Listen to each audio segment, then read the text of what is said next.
I spent 28 years making sure nobody died on my watch, but this spoiled kid thought safety was just something that slowed down his profits. He fired me for refusing to use his experimental explosives, then watched his whole operation blow up in his face. What we found in the wreckage wasn't just twisted metal, it was evidence of his family's arms dealing operation. I'm Bob Caldwell, 48 years old, and this is how I went from unemployed to exposing an international weapons ring. The morning everything went sideways started normal enough. I was down in Section 7 at Hawthorne Mining, checking my blast pattern for the third time.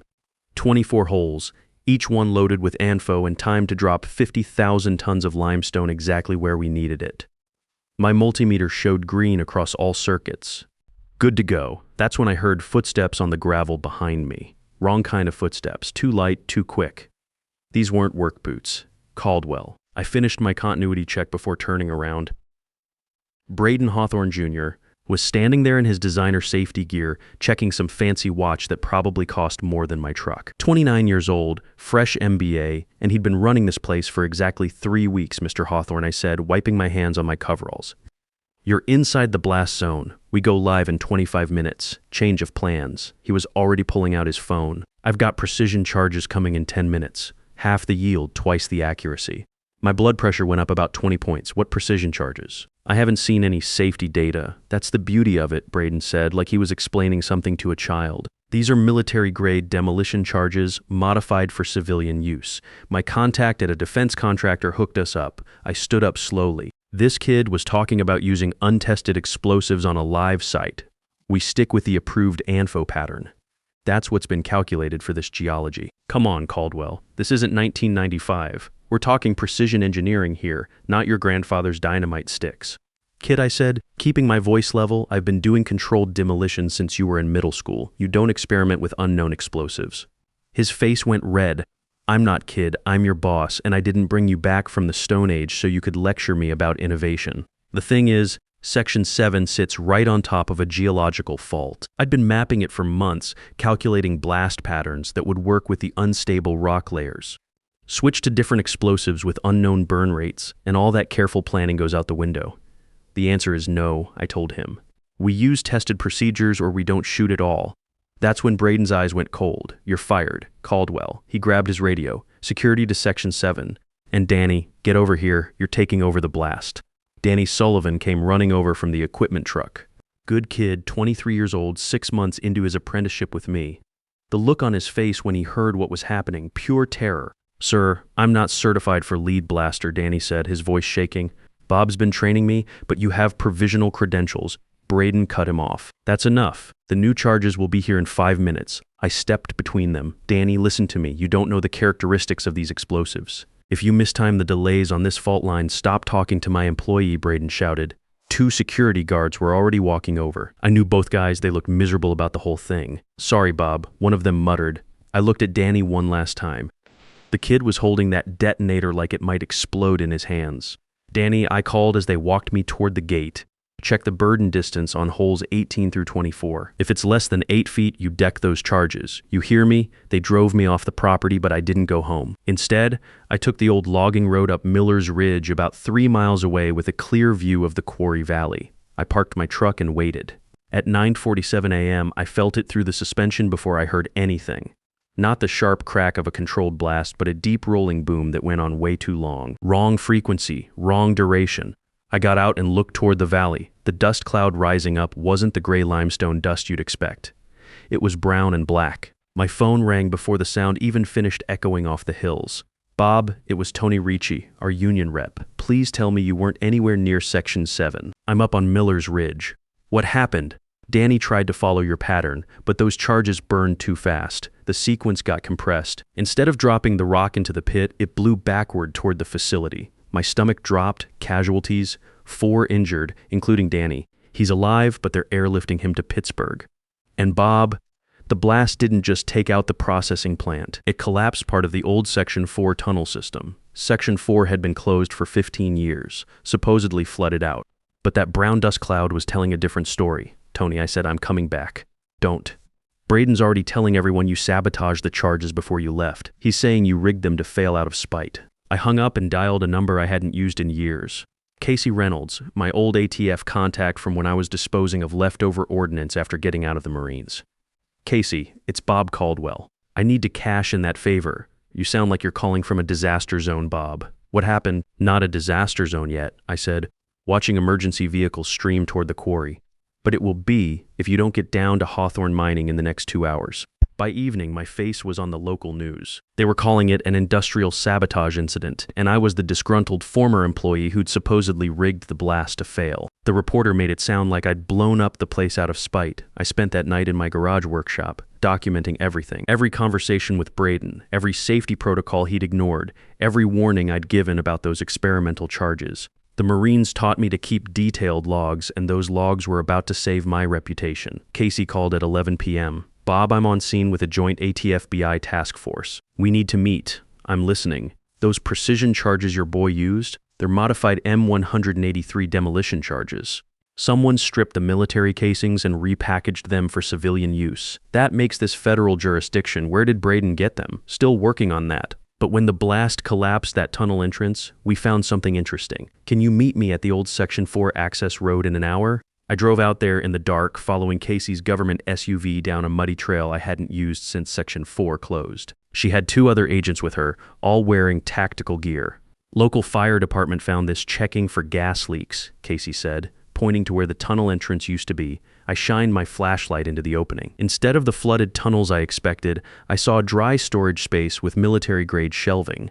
Those shelves were packed with weapons crates. Jesus, I whispered.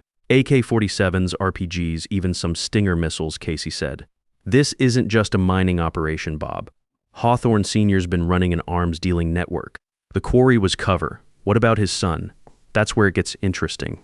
Our financial investigation shows Braden Jr. has been ordering mining equipment through a defense contractor shell company, but the paper trail suggests he thought he was buying legitimate demolition supplies. I looked at those weapon crates, everything clicking into place. The old man was using his kid as an unwitting procurement agent. Braden thought he was modernizing the operation.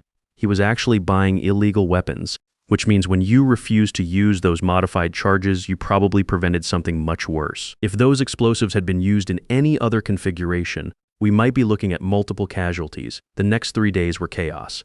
Gerald Hawthorne Sr. got arrested at his private airstrip trying to board a plane to somewhere without extradition treaties. The FBI found evidence connecting him to arms sales to at least 4 different criminal organizations. Braden Jr. turned himself in when he realized what his father had been using him for. The kid was arrogant and spoiled, but he wasn't a traitor. Once he understood the scope of what his old man had been doing, he cooperated completely with the federal investigation. As for me, all charges were dropped. The evidence was clear. I'd been fired for refusing to participate in what would have been the field test of illegal military ordnance. But here's the thing nobody talks about in these kinds of stories. Even when you're completely vindicated, even when you're proven right, there's still fallout. The quarry went into federal receivership while they sorted out which assets were proceeds from criminal activity. Every worker at Hawthorne Mining was suddenly unemployed. Guys with families, mortgages, kids in college, all out of work because of Gerald Hawthorne's greed. Tony Ricci came by my house about a week after the arrests. The pension fund's frozen, he told me over coffee in my kitchen. Feds are treating it as potentially tainted money until they can trace every deposit. Could take years to sort out. What about the guys, scattered to the wind? Some found work at other quarries, but most of those are union shops with waiting lists. Danny's still in the hospital, but he'll recover. Kids asking about you. I'd been thinking about Danny a lot. He was just following orders, trying to do what his boss told him. In a way, he was as much a victim as anyone. Tony, I said, what if there was another way? What do you mean? What if someone bought the quarry assets when they go to auction? Someone who knew the operation, who could get it running again. Tony looked at me like I'd lost my mind. With what money? And who'd want a blown-up quarry with a weapons cache in the basement? I'd been thinking about that too. I had my military disability payments, some money saved up from nearly 3 decades of steady work, and there were veteran business loans available, especially for guys who wanted to hire other veterans. Maybe someone who sees potential instead of problems, I said. The federal asset auction was scheduled for 6 months out. That gave me time to get my financing together. Time to put together a business plan that made sense. Time to figure out how to turn a disaster site into something useful. Casey stopped by the night before the auction. You sure about this, Bob? You're bidding on a property that was the center of an international arms dealing operation. I'm bidding on a training facility, I told her, a place where we can teach people the right way to handle explosives. The auction was held in the county courthouse on a gray October morning. I sat in the back row wearing my only good suit, which was about 10 years old and tight in the shoulders. There weren't many bidders. Most people didn't want anything to do with a property that had been the center of an international weapons scandal. The auctioneer started the bidding at $2 million for the entire Hawthorne mining complex. That included 500 acres, all the equipment that hadn't been damaged in the blast, and the mineral rights. In normal circumstances, it would have been worth 10 times that much. These weren't normal circumstances. A real estate developer bid $2.2 million, probably thinking he could turn it into a shopping center or housing development. I bid $2.3 million. Another mining company went to $2.5 million. I went to $2.6 million.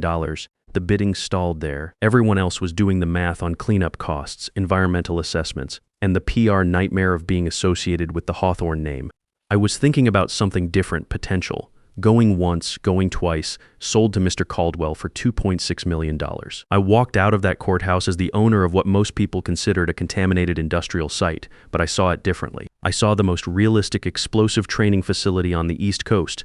The paperwork took another 2 months. Federal agencies had to certify that all the weapons had been removed from the underground storage areas. Environmental inspectors had to confirm that the blast hadn't released any hazardous materials. Insurance companies had to figure out how to write policies for a business that involved teaching people to blow things up safely. But by December, I was standing at the front gate with a crew of contractors, looking at plans for the Caldwell Defense Training Center. "You sure about this, Bob?"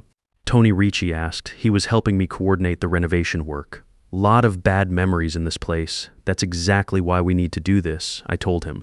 Turn something that represented greed and corruption into something that serves the community. The first thing we did was seal the old Section 4 tunnels permanently. Pumped them full of concrete until there was no trace left of Gerald Hawthorne's weapons storage. That part of the property would stay buried forever. Then we got to work on the training areas. We set up controlled blast zones where students could practice with different types of explosives under safe conditions. Built classrooms for the theory and safety protocols, created a realistic simulation area where law enforcement and military contractors could train for real-world scenarios. Danny Sullivan was my first hire. He'd made a full recovery from his injuries, but more importantly, he'd learned the hard way why safety protocols exist. Nobody would ever again convince that kid to cut corners on explosive safety.